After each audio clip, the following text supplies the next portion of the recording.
Hey everyone, this is another video of our Blokla series district-wise MCQs. Currently, we are discussing important questions of Shimla, the capital, and in this video, we will continue discussing important questions of Shimla, the capital. So let's start. First question is, who wrote book named सत्यकम in 1927? सवाल में पूछा गया है कि किसके द्वारा सत्यकम नामक पुस्तक लिखी गई 1927 में. Options are Gandhi ji, Lala Harishchandra, Samuel Evan Stokes, Satyavati. तो किसके द्वारा इनमें से सत्यकम पुस्तक लिखी गई 1927 में?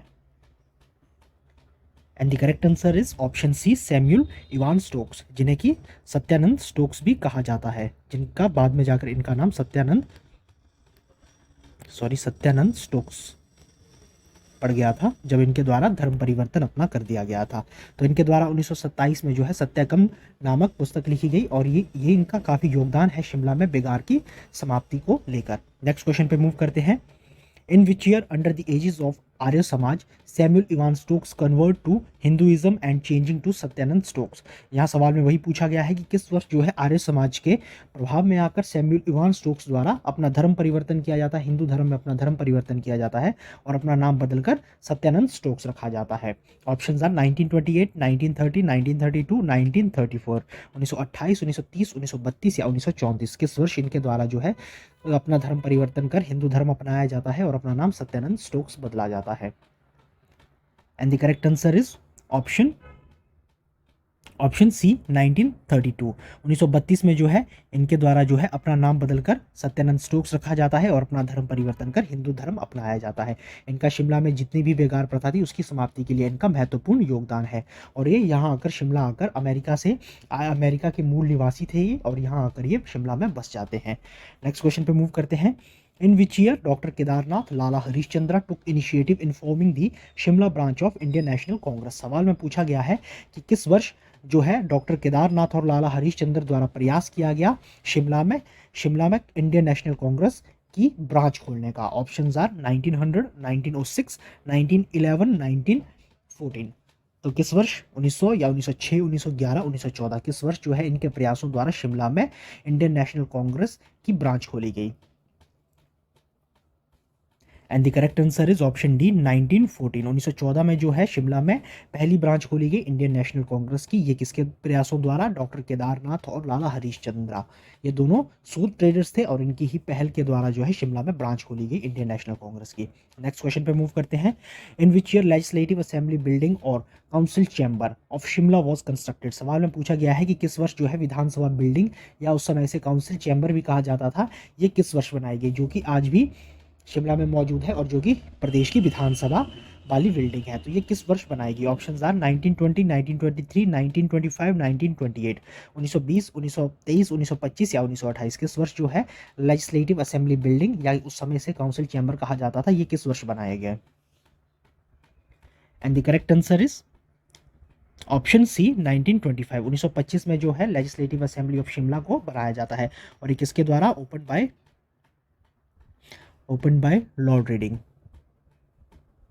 रीडिंग द्वारा जो है इसका उद्घाटन किया जाता है. कब किया जाता है? ऑन 21 अगस्त 1925. 21 अगस्त 1925 को लॉर्ड रीडिंग द्वारा जो है इसका उद्घाटन किया जाता है. देखिए, जब पार्टीशन हो जाता है, आफ्टर पार्टीशन क्या होता है? आफ्टर द पार्टीशन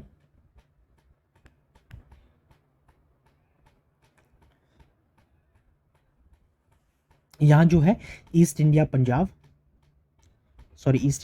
नहीं, ईस्ट पंजाब गवर्नमेंट जो पंजाब की गवर्नमेंट थी वो कुछ समय के लिए शिमला शिफ्ट हो जाती है और 1953 तक जो है, पार्टीशन के बाद 1953 तक जो है ये अपने सेशंस इसी बिल्डिंग में करती रही 1953 तक टिल 1953. और उसके बाद ये कहाँ शिफ्ट कर देते हैं? चंडीगढ़. और उसके बाद ये अपनी कैपिटल को चंडीगढ़ शिफ्ट कर देते हैं. 1953 तक यहाँ जो ईस्ट पंजाब गवर्नमेंट है ये यहाँ शिमला में शिफ्ट हुई और इनके जो रेगुलरली जो सेशंस होते थे वो इसी बिल्डिंग में लेजिस्लेटिव असेंबली या काउंसिल चैम्बर में होते रहे और 1953 के बाद जो है ये चंडीगढ़ शिफ्ट हो गई थी. नेक्स्ट क्वेश्चन पे मूव करते हैं. When was विट्ठल भाई Patel resigned from the post of president of the legislative assembly at Shimla? सवाल में पूछा गया है कि किस वर्ष जो है विट्ठल भाई पटेल द्वारा जो है उनकी जो पोस्ट थी उससे रिज़ाइन किया गया। वो पोस्ट थी president of legislative assembly. Legislative assembly के ये प्रेसिडेंट थे और इनके द्वारा इस पद से जो है रिज़ाइन कर दिया जाता है। कहाँ? शिमला में। उस समय शिमला में होते हैं और इनके द्वारा यहाँ इस ओहदे से जो है रिज़ाइन कर दिया जाता है। तो ये किस वर्ष की बात है? ऑप्शन आर 1928, 1929, 1930, 1931, 1928, 1929, 1930 या 1931। तो किस वर्ष इनके द्वारा जो है रिज़ाइन कर दिया जाता है शिमला में इस पद से? And the correct answer is option C 1930। 1930 में जो है, ये जो एग्जैक्ट डेट थी ये थी 26 अप्रैल। ये उस समय शिमला में थे और इनके द्वारा 26 अप्रैल 1930 में जो है रिज़ाइन कर दिया जाता है। और इस इवेंट के बाद क्या होता है? इनके रिज़ाइन के बाद जो होता है sparked off civil disobedience in the town. भड़क जाता है सविनय अवज्ञा शहर में। जब जैसे ही ये अपनी पोस्ट से इस्तीफा देते हैं तो उसके बाद जो शहर में sparked off civil disobedience in the town, जो शिमला शहर है वहाँ सविनय अवज्ञा सरकार के खिलाफ भड़क जाता है। और इसके बाद जो है ये यहाँ एड्रेस भी करते हैं लार्ज गैदरिंग को, लोगों को एड्रेस करते हैं। अ लार्ज गैदरिंग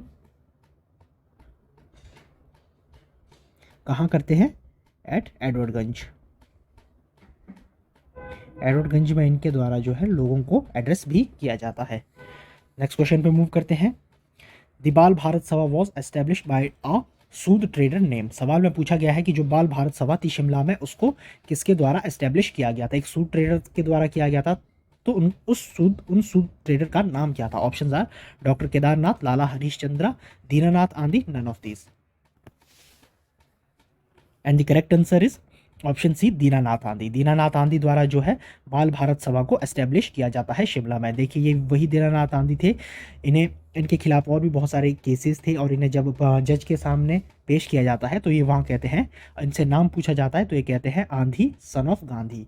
तो इसीलिए इनके नाम के साथ जो है ये उपनाम आंधी जुड़ जाता है। दीनानाथ आंधी द्वारा ही बाल भारत सभा को एस्टेब्लिश किया गया था। ये एक सूद ट्रेडर थे। ऑल्दो केदारनाथ, डॉक्टर केदारनाथ और लाला हरीशचंद्र भी सूद ट्रेडर थे। नेक्स्ट क्वेश्चन पे मूव करते हैं। When was Himalayan Riyasati Prajamandal was launched at Shimla. सवाल में पूछा गया है कि किस वर्ष हिमालय रियासती प्रजामंडल शिमला में लॉन्च किया गया? ये कब किया गया? ऑप्शन आर 1935, 1937, 1939, 1940, 1935, 1937, 1939 या 1940। कब हिमालय रियासती प्रजामंडल को लॉन्च किया गया शिमला में? And the correct answer is option C 1939। 1 जून 1939 को जो है ये शिमला में लॉन्च किया गया हिमालय रियासती प्रजामंडल को। और इसके प्रेसिडेंट कौन बने? प्रेसिडेंट इनके थे पंडित पद्मदेव। पंडित पद्मदेव जो है हिमालय रियासती प्रजामंडल जो 1939 में 1 जून 1939 को शिमला में एस्टेब्लिश की गई, लॉन्च की गई, उसके जो पहले प्रेसिडेंट बने वो पंडित पद्मदेव बने। नेक्स्ट क्वेश्चन पे मूव करते हैं।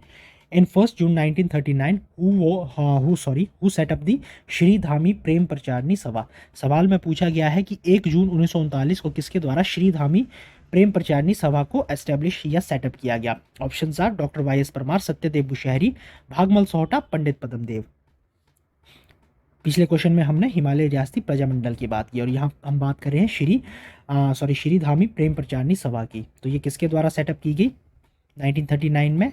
And the correct answer is option C Bhagmal Sohta. Bhagmal Sohta द्वारा ये की गई। और इसके बाद आगे जाकर जो है धामी गोलीकांड भी होता है। जब ये धामी लोगों के साथ भीड़ के साथ जाते हैं, इन्हें गिरफ्तार किया जाता है और लोगों में काफ़ी क्याओटिक जो है वो वहाँ स्थिति हो जाती है और उसके बाद गोली चलाई जाती है और उसमें 1-2 लोगों की जान भी जाती है। तो ये पूरा जो है धामी गोलीकांड था। तो इसे जो श्री धामी प्रेम प्रचारणी सभा है इसे भागमल सोहटा द्वारा सेटअप किया गया और आगे जाकर इसका नाम चेंज कर दिया गया। फिर इसका नाम रखा गया धामी रियासती प्रजामंडल। धामी रियासती प्रजामंडल। देखिए हम जैसे भागमल सोहटा है, सत्यदेव बुशहरी है, डॉक्टर वाई.एस. परमार है, ये जितनी भी जो फेमस पर्सनैलिटीज़ चाहे सत्यानंद स्टोक्स हो, ये हम अलग से डिस्कस करेंगे। तो हम थोड़ा सा मोटा ही हम जानेंगे कि क्या धामी गोलीकांड था और भागमल सोहटा द्वारा क्या किया गया। धामी गोलीकांड जो इंपॉर्टेंट इवेंट्स भी हैं हम उन्हें अलग से डिस्कस करेंगे। तो यहाँ सवाल था कि श्री धामी प्रेम प्रचारणी सभा किसके द्वारा सेटअप की गई? तो ये की गई थी भागमल सोहटा द्वारा 1939 को। नेक्स्ट क्वेश्चन पे मूव करते हैं। Shimla was the head quarter of exiled Burma government from. सवाल में पूछा गया है कि शिमला जो है हेड क्वार्टर रही एक्साइल्ड बर्मा गवर्नमेंट की, जो निष्कासित की गई बर्मा की सरकार थी उसका हेड क्वार्टर कब से लेके कब तक रही। Options are 1935 to 1940, 1935 to 1948, 1942 to 1945, 1945, 1945 to 1948, 1935 से 1940 तक रही, 1935 से 1948, 1942 से 1945, 1945 से 1948। कब तक जो है बर्मा एक्साइल्ड बर्मा गवर्नमेंट की जो हेडक्वार्टर था वो शिमला में रहा।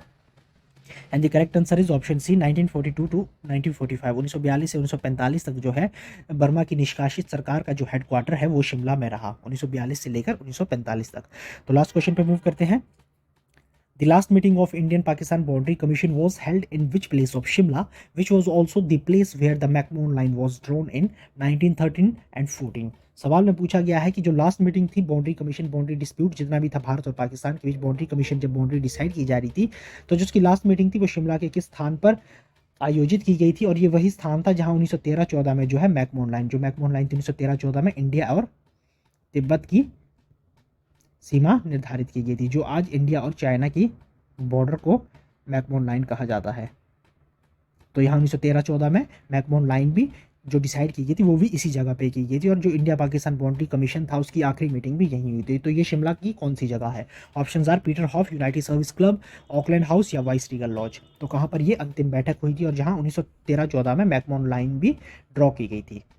And the correct answer is option B, United Service Club, US Club भी जिसे कहा जाता है। यहाँ आखिरी मीटिंग हुई थी इंडिया पाकिस्तान बाउंड्री कमीशन की, और यहाँ 1913-14 में मैकमोहन लाइन भी ड्रॉ की गई थी, जो समय डिसाइड कर रही थी इंडिया तिब्बत के बीच की बाउंड्री, और आज ये करती है इंडिया और चाइना के बीच की बाउंड्री को डिसाइड। तो ये कुछ और इंपॉर्टेंट क्वेश्चन थे शिमला की हिस्ट्री से रिलेटेड।